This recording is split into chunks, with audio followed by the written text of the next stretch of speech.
When you're working in Divi, you have a number of different choices for the background. So this is a very simple page I've thrown together. Let's say we're building a website for a cabinet maker, and I've got this light tan background, a photo, and some text. I know, it's a really simple design.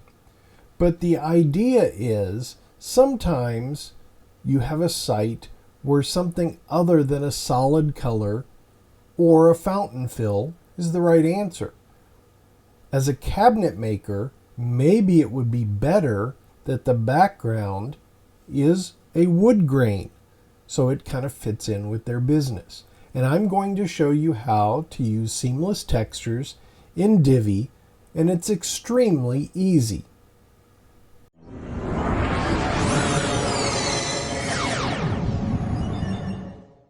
So what we're going to do is we're going to edit the section background in the Divi section. It's the blue area. I'm going to come up here, click on Settings.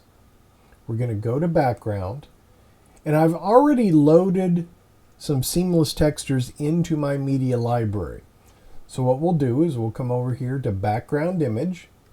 We're going to click Add Background Image. Go to our media library. And here's one with some wood grain. Now you might wonder, where do you get these images? There are thousands of sources out there for seamless textures. I'm very biased because we have a site, Seamless Textures Unleashed, that offers a few thousand different options. So give it a look, seamless-textures-unleashed.com, and that'll be linked in the video information.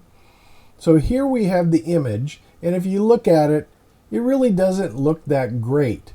So what we want to do is change the background image size to actual size, and this particular texture is 256 pixels square.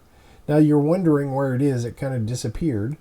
Let's move over, and there you can see our texture, just one tile of it. So where do you want it positioned? I'm going to say I want it at the top left, and then we'll scroll down. And how do we want it to repeat? We want it to repeat. We'll select that, and now you'll see the whole background has that wood texture. And because this is a seamless texture, that means each of the tiles can sit next to each other without you seeing the seam between the tiles. So it's a great way to do it. Maybe you're not a fan of this specific texture. Again, there are hundreds, thousands, probably millions of choices out there of different seamless textures you can use, and they really do add something nice in some instances. Don't overdo it. They don't need to be everywhere, but they do look really good when the website calls for it.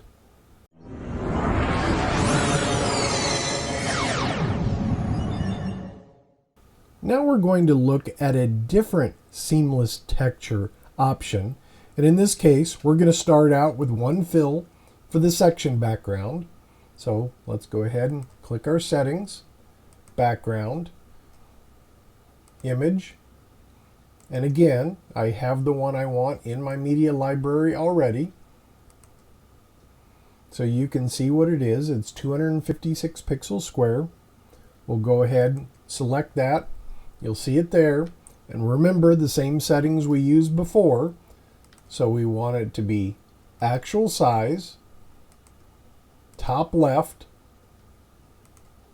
and we want it to repeat. So there you'll see it in the background. Now if you look very carefully, our third column, I have a white fill with some transparency. So if you look there closely, you can see the pattern is showing through on that column. Now I have two other columns. These just have solid colors of two different grays for their background.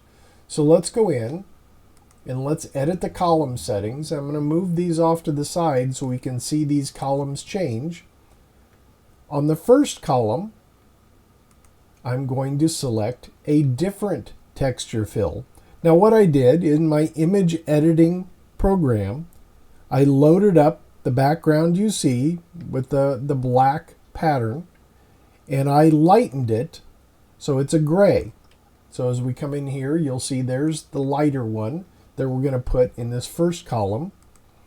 In the same settings as before, we want it to be actual size, top left, and repeat. And you'll see we get a nice pattern there. Now, does it line up exactly with the section background? No, it does not. And that would be extremely difficult to pull off, especially with all the different responsive settings involved. Okay, so we're going to finish that column. And let's go to the second column. And again, we're going to add an image, and this one is even lighter than the first one. Again, I went into my image editor and manually lightened the image. So we're going to make that actual size, top left, and we want it to repeat. So it's relatively faint and hard to see there. So the third column, let's move this across so we can see it, already has a white fill. So I'm going to go in there, and there's our white fill, and let's edit it, and you'll see it's at an 80% transparency. Just so you can see the difference, I'm going to change it to a 50% transparency.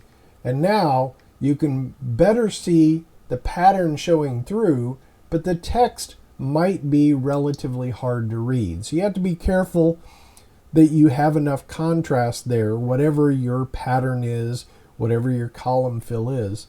But the nice thing about doing it this way, the patterns line up perfectly, whereas the other ones do not.